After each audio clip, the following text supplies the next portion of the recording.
बिहार विधानसभा का चुनाव लगभग सभी पार्टियों ने अपनी तरफ से तैयारी कर ली है। वो लोग तैयार हैं। अब बारी है जनता की।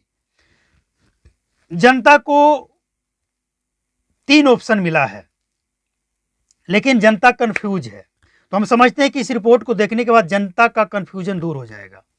सबसे पहले बिहार के जनता के पास 3 ऑप्शन है, किसे चुनना है।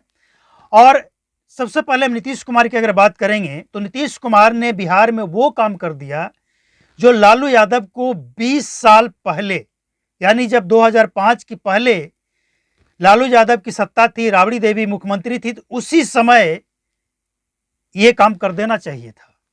बिहार के यादवों के हित की काम है ये, जो कि लालू यादव और तेजस्वी यादव के सोच से बहुत दूर की बात है। ये क्यों नहीं किया गया? आज की खबर यह है कि बिहार का बना हुआ दूध से बना हुआ प्रोडक्ट अमेरिका के बाजारों में जाकर बिकेगा।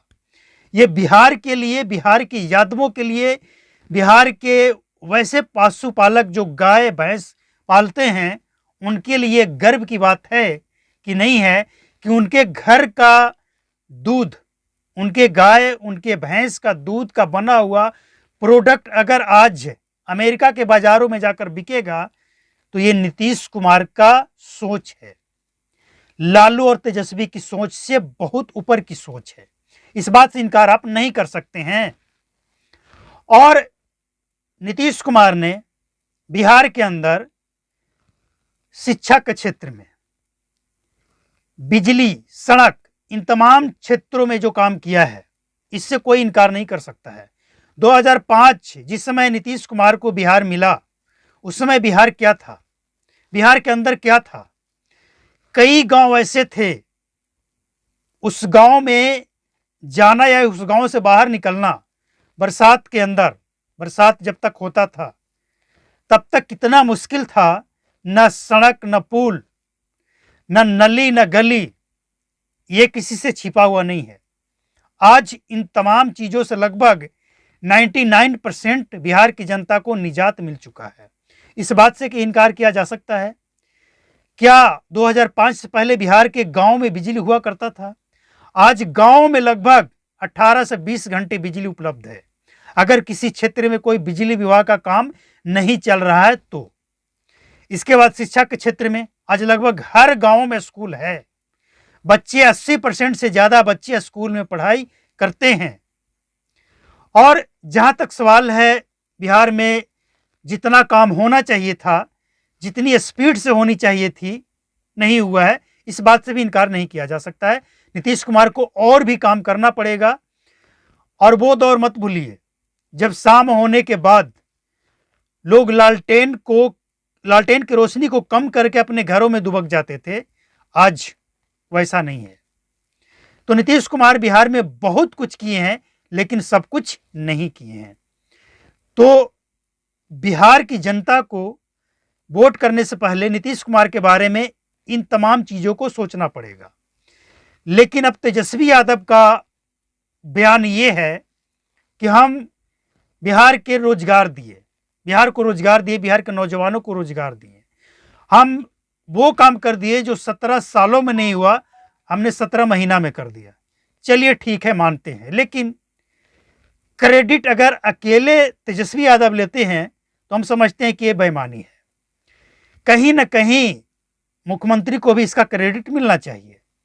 अगर तेजस्वी यादव नौकरी देते हैं बिहार में और दूसरी तरफ वो गरीब महिलाओं को 2,500 रुपया पर महीने देंगे, 1,500 रुपया जो सामाजिक पेंशन है, वृद्धा, विधवा और विकलांग पेंशन, दिव्यांग पेंशन, ये भी अगर वो 1,500 देंगे तो बिहार का बजट क्या है और उस बजट से वो कितना प्रतिशत महिलाओं को देंगे पेंशन के रूप में, फ्री में।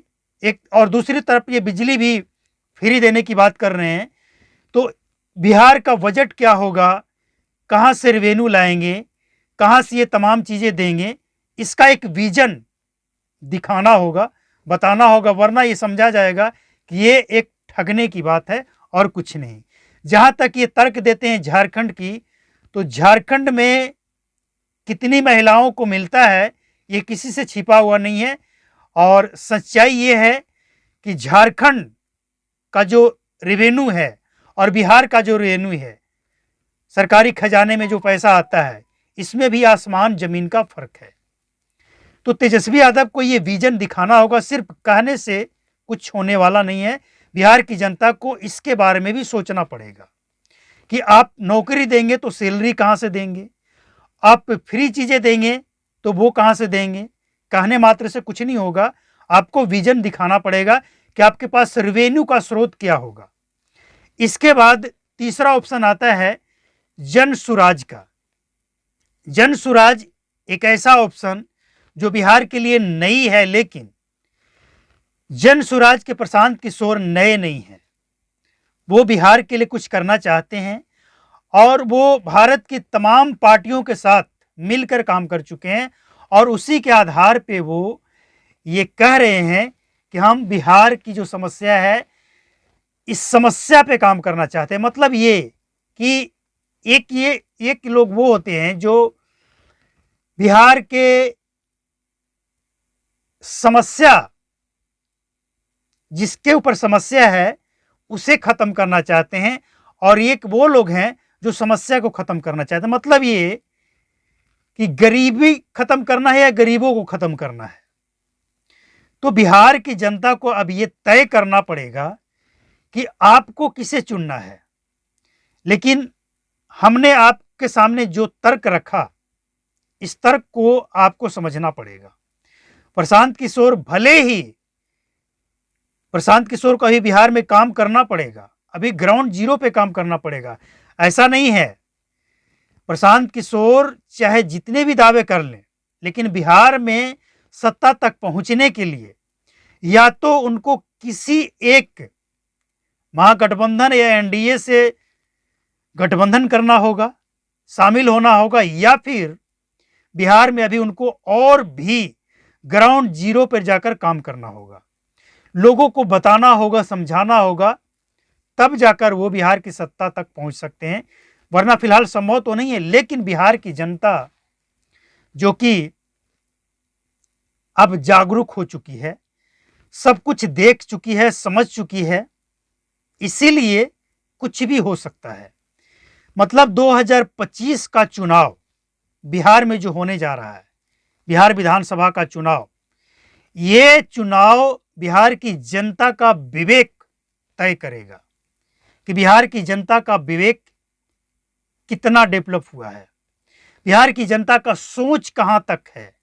क्या बिहार की जनता आज भी जाति और धर्मों में बटी हुई है? एक तरफ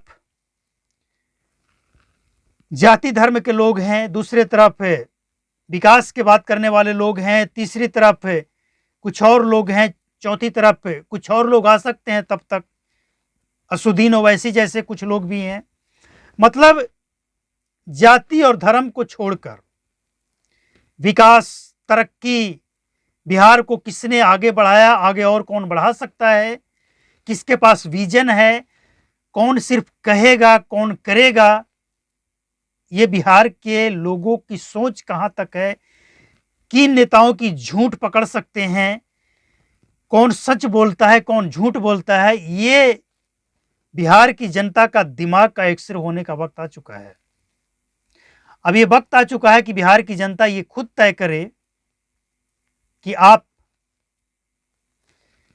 जाति में बंटकर बिहार को पीछे ले जाना चाहते हैं या फिर जातियों से ऊपर उठकर बिहार को विकास के साथ,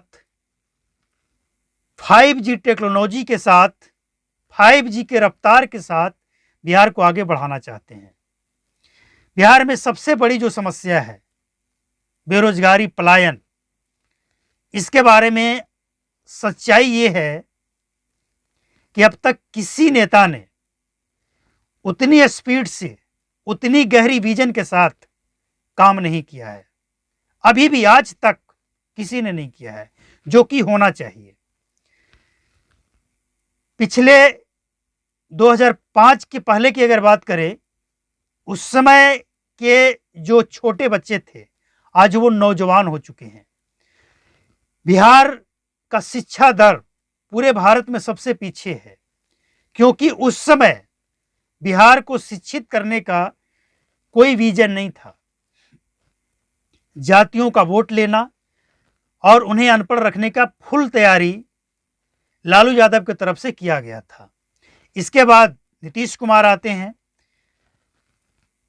शिक्षा पे थोड़ी ध्यान देते हैं, लेकिन शिक्षा का जो स्तर है उस क्वालिटी में उतनी रफ्तार से सुधार नहीं हुआ जितनी रफ्तार से सुधार होनी चाहिए। इसके बाद बहुत सारे क्षेत्र में नीतीश कुमार काम किए, लेकिन बहुत सारे क्षेत्र में अभी भी काम करने की जरूरत है।